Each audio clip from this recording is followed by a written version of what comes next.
श्री स्वामी समर्थ. जयशंकर. अगदी थोड्या दिवसावरती गुरुपौर्णिमा आली आहे.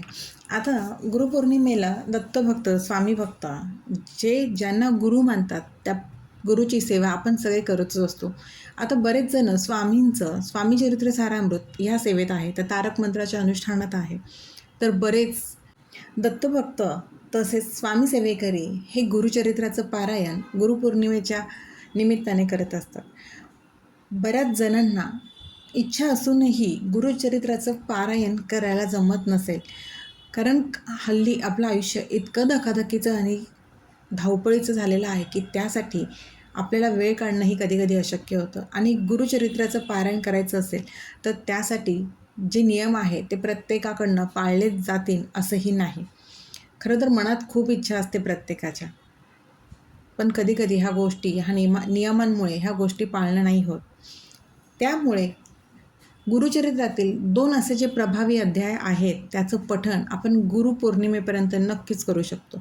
ही सेवा म्हणून करायची असेल तरी करावी, किंवा संकल्पयुक्त म्हणजे जर कुठल्या इच्छापूर्तीसाठी असेल तर संकल्पयुक्त सेवा करावी, किंवा फक्त आपल्या गुरूंना समर्पित करायची असेल, गुरूंसाठीच फक्त करायची असेल तरीही ही सेवा आपण नित्यसेवेसारखी करावी.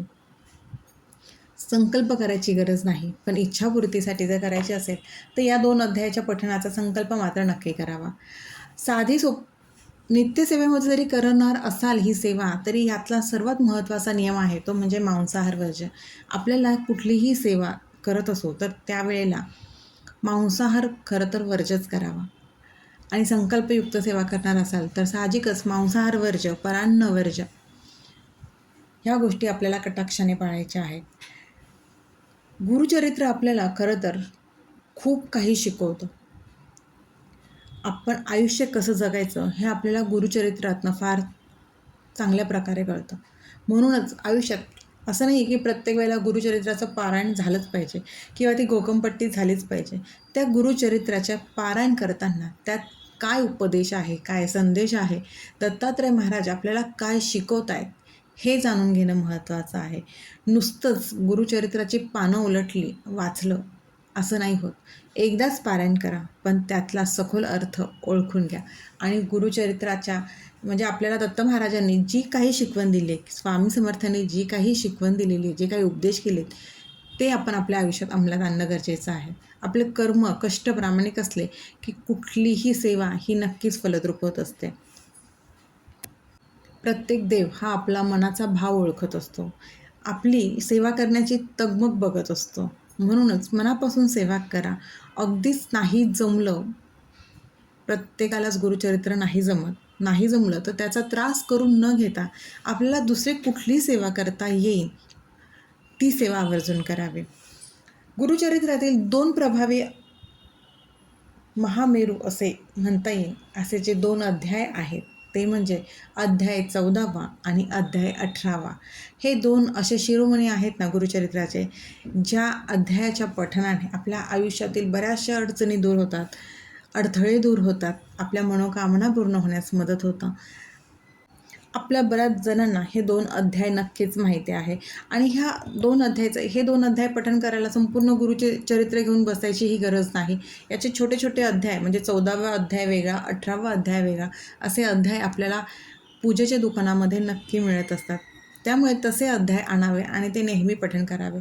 अध्याय 14च्या पठणाने आपल्यावरती जे काही गंडांतर योग असेल, जे काही संकट असेल ते टळण्यास मदत होत असते. 18व्या अध्यायाने आपलं दारिद्र्य दूर होऊन आपल्याला धनप्राप्ती होण्यास मदत होत असते. पण त्यासाठी आपल्याला फक्त अध्याय पठण करून नाही चालत, तर आपल्याला कष्ट आणि कर्मही प्रामाणिक ठेवायला हवेत. कष्टाला पर्याय नाही, फक्त आपल्याला ह्या अध्यात्माची जोड त्याला द्यायची आहे की ज्या अध्यात्माच्या आधाराने आपण आपली जी काही ध्येय आहे आयुष्यातील ती लवकरात लवकर गाठू शकतो. म्हणूनच प्रत्येक सेवा ही आपण आपल्या सेवेवरती विश्वास ठेवूनच करायची आहे. ज्यांना आत्तापर्यंत कुठलीच सेवा जमली नसेल आणि गुरुचरित्र पारायण करायची इच्छा असेल तर त्यांनी फक्त हे 2 अध्याय गुरुपौर्णिमा येईपर्यंत संकल्पयुक्त करा किंवा फक्त पठण करा. फक्त मनापासून करा, मनोभावे करा, आपल्या सेवेवरती आपला विश्वास ठेवून करा. संकल्पयुक्त सेवा करणार असाल तर एक वेळ, एक आसन, ब्रह्मचर्य, परान्न आणि मांसाहारवरची ह्या गोष्टी आपल्याला कटाक्षाने पाळायच्या आहे. आणि नुसतं पठण करणार असाल तरी मांसाहार मात्र वर्जच करायचं आहे. गुरूंचा आशीर्वाद आपल्या आयुष्यात असणं ही अत्यंत महत्त्वाची गोष्ट आहे. गुरूंशिवाय आपल्याला योग्य मार्गदर्शन कुणीही दाखवत नाही. त्यामुळे मनापासून सेवा करा, सेवेकरी व्हा. आपल्या कष्टाला, आपल्या कर्माला, आपल्या अध्यात्माची जोड देऊन आपलं ध्येय नक्कीच आपण गाठू शकतो.